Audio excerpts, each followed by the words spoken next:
don't you try and go through life worried if somebody like you or not. You best make sure that they are doing right by you. You understand what I'm saying, boy?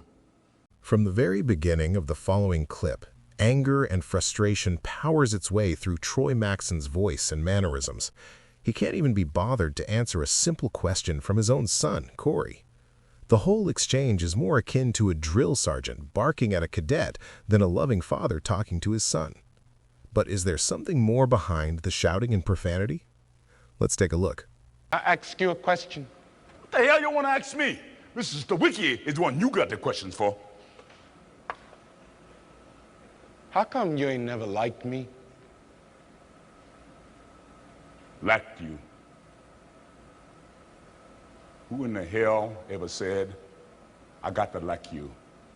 What law is there to say, I got to like you? Do you want to stand up in my face and ask me some damn fool-ass question like that? Talking about liking somebody. Come here, boy, when I talk to you. Straighten up, goddammit. Ask your question. What law is there to say, I got to like you? None. All right, then. Don't you eat every day? Answer me when I talk to you. Don't you eat every day? Yeah. Nigga, as long as you living in my house, you put a sir on the end of it when you talk to me. Yes, sir. You eat every day. Yes, sir. Got a roof over your head. Yes, sir. And clothes on your back. How come you ain't never liked me? Troy reacts as if this was the most ridiculous question he has ever entertained. Corey, on the other hand, is very clear that his father has a rather powerful disdain for him, but he still gathers the courage to ask why. Why is this man so bent on handling Corey so carelessly? Yes, he provides the necessities, but where is the love and encouragement that should come from a father to his son? It would seem that Corey is just a burden to be picked up and dropped off at his father's whim. Indeed, what law says I gotta like you? Evidently, in addition to everything that Troy does for Corey, now Troy has to be involved emotionally to support his son. This seems to be a bit too much for Troy. Why do you think that is? Because of you. Hell, I know it's because of me. Why do you think that is? Because you like me. Like you. I go out of here every morning and bust my butt putting up with them crackers all day long because I like you. You is the biggest fool I ever saw. It is my job. It is my responsibility. You understand that? A man got to take care of his family. You live in my house. You sleep your behind on my bedclothes. You put my food in your belly because you are my son. You are my flesh and blood, not because I like you. It is my duty to take care of you. I owe a responsibility. So why does Troy provide for Corey? He does it out of responsibility as his father. Duty obligates him to provide for Corey. This duty causes him to have to endure inhumane treatment and overt disrespect in order to fulfill his duty. The pressure of performance is suffocating. For Troy, the focus is on whether people are paying what they owe. Tender sentiments don't pay the bills, and warm feelings don't produce the resources needed to survive.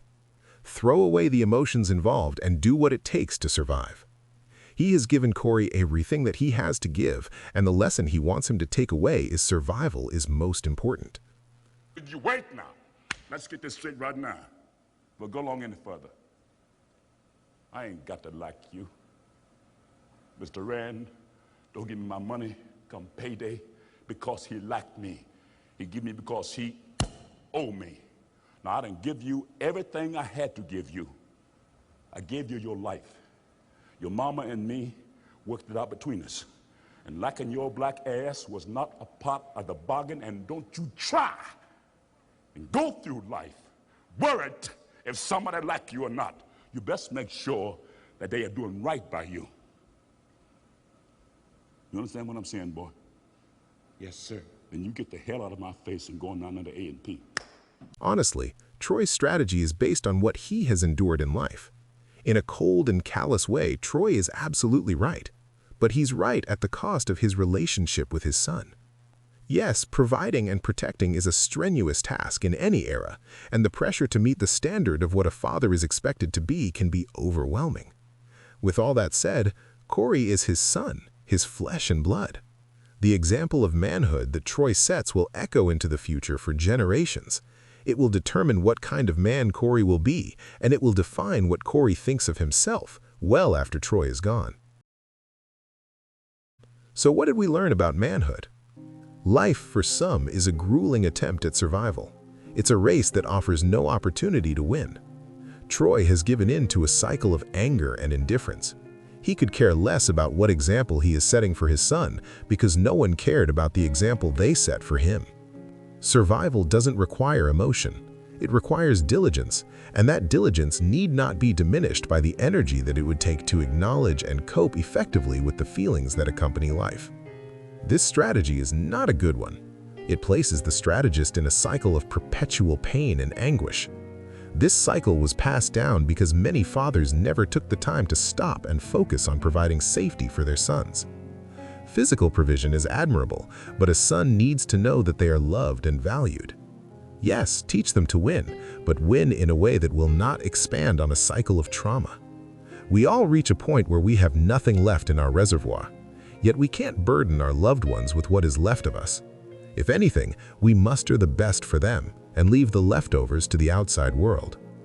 Difficulty and trial can bring out the worst in a person. Manhood is taking that difficulty and transmuting it into hope for a better future. It's teaching your son that hardship can't dictate what approach a person takes to life. Deciding to let go of fear, apprehension, anxiety, and trauma requires effort that is well worth the journey. If this message hits home, share it with someone who needs to hear it. I'll catch you on the next one. Please like, comment, share, and subscribe. Peace.